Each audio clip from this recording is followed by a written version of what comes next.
ক্ষণজন্মা কালজয়ী পুরুষ জারির সম্রাট চারণকবি মুসলিম উদ্দিনের বাড়িতে আমরা এখন। এটা নড়াইল সদর উপজেলার তারাপুর গ্রামে এই ক্ষণজন্মা পুরুষের জন্ম।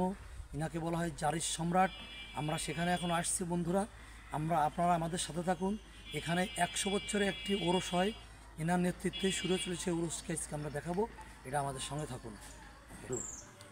1904 সালে অহেদ মোল্লা এবং মুসলিমা বেগম দম্পতির কোল আলো করে এই ক্ষণজন্মা পুরুষের জন্ম হয় এই তারাপুর গ্রামে, এবং এনারা ছিলেন 2 ভাই 1 বোন।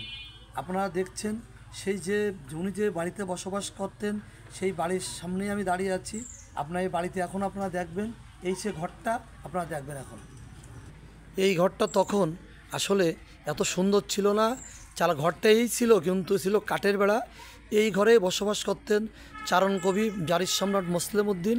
সেই ঘরটা আপনারা দেখছেন। ঘরটা এখন তার পূর্বপুরুষেরা, তার ছেলেমেয়েরা সুন্দর করে এটা রং করে সুন্দর করেছে। এই ঘরে উনি বসবাস করতেন মৃত্যুর আগ পর্যন্ত। আপনারা সেই ঘরটা দেখছেন। এইখান থেকেই উনি সারা দেশময় লোকের সাথে যোগাযোগ করতেন, এবং বাংলাদেশের তথা নড়াইল জেলার যত বিখ্যাত মানুষগুলো, যেমন বিজয় সরকার, SM সুলতান, জারির বিভিন্ন কবিয়াল, গণিবয়াতি, অনেকে এই বাড়ি আসতেন। তখন এই 100 বছরের পুরাতন এই মেলা এখানেই হতো, এই ওরস শরীফ যাকে বলে সেই ঘরটা আপনারা দেখছেন। এই বাড়ির উঠান, এই উঠানেই কিন্তু আজ থেকে 100 বছর আগে যে ওরস শুরু হয়েছিল এইখানেই হতো আগে, এবং এখানে অনেক গান হতো। চারণকবি মুসলিম উদ্দিন প্রথম বয়সে কিন্তু উনি যাত্রা করতেন, ইমাম যাত্রা। তারপর উনি পালা গান করতেন, ইমাম যাত্রা করতে ঐতিহাসিক ঘটনা ঘটে। উনি পাশেই আগদে সেখানে গান গাচ্ছিলেন। গান গাওয়ার সময় তখনকার ওয়েস দিয়ে গান শুনতে আসেন। ইমাম যাত্রা হচ্ছিল, তখন এতটা হৃদয় বিদারক হয়ে উঠছিল যে মানুষ যখন নায়কের গলা কেটে দেয় তখন জম করে ফায়ার করে উনি এই যাত্রা বন্ধ করে দেন। সেই থেকে উনি ইমাম যাত্রা আর গান নেই। তারপর উনি পালা গান গেয়েছেন। আস্তে আস্তে উনি জারির লাইনে চলে আসেন।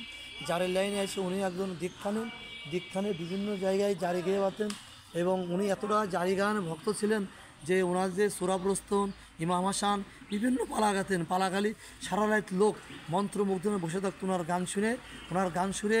গোলাম মোস্তফা কবি তৎকালীন খ্যাতি এবং যশ ছিল।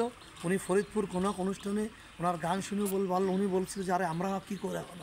ইনি হলেন চারণ কবি, এই মুসলিম হল চারণ কবি। সেই থেকে ওনার নাম উপাধি হয় চারণ কবি। আমরা সেই মেলা স্থান সব জায়গা আপনাদের সব ঘোরায় দেখাবো আজকে এখানে কী হচ্ছে। তার পূর্বপুরুষরা, তার ছেলেমেয়েরা এখন জিনিসটা ধরে রেখেছেন, এবং উনি এতটা গুণী ব্যক্তি ছিলেন। উনি অনেক সময় যাই বলতেন অনেকগুলো খেটে যেতেন, এবং ওনার ভিতর ঐচ্ছারিকতার দান ছিল। তৎকালীন নড়াইল মহকুমায় এই যে তারাপুর গ্রাম ছিল কাদামুক্ত এবং একটা নিম্ন অঞ্চল, সেই কাদামুক্ত এবং নিম্ন অঞ্চলেও ওনার জন্ম নিয়ে উনি আসলে সারা দেশ জয় করে ফেলেছেন। জারিতে ওনাকে সম্রাট বলা হয়। এবং আপনারা দেখেন নড়াইল জেলায় যে গুণীজনের জন্ম, SM সুলতান, বিজয় সরকার, সবাই কিন্তু গোলাম কিবরিয়া, দিদারুল আলম বয়াতি, সবাই কিন্তু কাদার ভিতর জন্ম।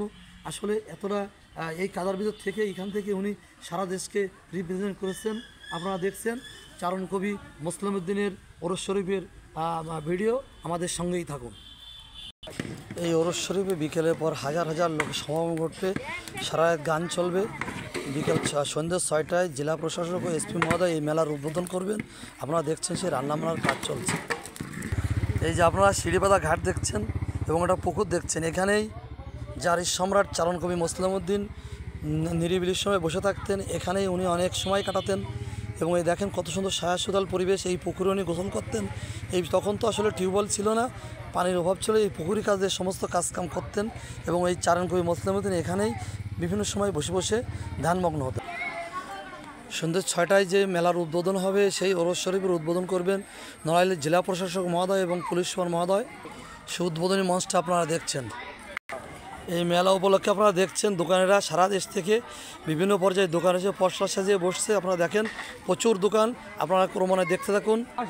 দেখেন মুসলিম মেলা উপলক্ষে সেই মুসলিম উদ্দিনের ওরস উপরে দেখেন প্রচুর দোকান বসে আছে মাঠের ভিতর। আপনারা দেখছেন মেলার দোকানগুলো, দেখেন প্রচুর লোক সমাগম ঘটবে একটু পর থেকেই। আপনারা দেখবেন সেটা। এই দরগা শরীফটা দেখছেন, একে আবদ্ধ করে পুরো মেলাটাই পরিচালিত হচ্ছে। সেই দরগা শরীফের কাছে ছোটো একটা প্যান্ডেল, বিভিন্ন লোকজন বসে আছেন।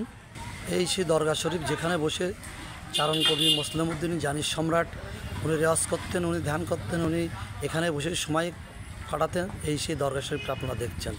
ওনার জীবনে ম্যাক্সিমাম সময়টা ওনার এখানে কেটেছে, এই সে দরগা শরীফ। দরগা শরীফের ভিতরটা আপনারা দেখছেন, এখানে তার ভক্তবৃন্দ বসে আছেন, মাঝখানে বসে আছেন ওনারই উত্তরস্বরী, উনিও সাবেক অধ্যক্ষ চারণ কবি রওশন আলী, উনি এই পুরো মেলাটাই নিয়ন্ত্রণ করছেন। ওনার পরে এই দায়িত্বটা অর্পণ করা হয়েছে এলাকাবাসী, নড়াইল জেলা এবং পরিবারের পক্ষ থেকে। সেখানে উনি বসে পুরো মেলাটাই বা সে আজকে সেই অনুষ্ঠানটাই পরিচালনা করছেন। ক্ষণজন্মা এই পুরুষ 1920 সালে 19শে আগস্ট উনি শেষ নিঃশ্বাস ত্যাগ করেন এবং ওনাকে এখানে শায়িত করা হয়েছে। উনি চিরনিদ্রায় শায়িত আছেন এখানে। ওনার 6জন ছেলে এবং 5জন কন্যা সন্তান রয়েছে। অসংখ্য ভক্ত এবং অনুরাগী এবং জারি গানের প্রাণপুরুষ মোসলেম উদ্দিন বয়াতি এখানেই চিরনিদ্রায় শায়িত আছেন। আপনাকে ধন্যবাদ এই মোসলেম উদ্দিনের এই উরস শরীফে আমাদের সাথে যুক্ত থাকার জন্য। ধন্যবাদ সকলকে।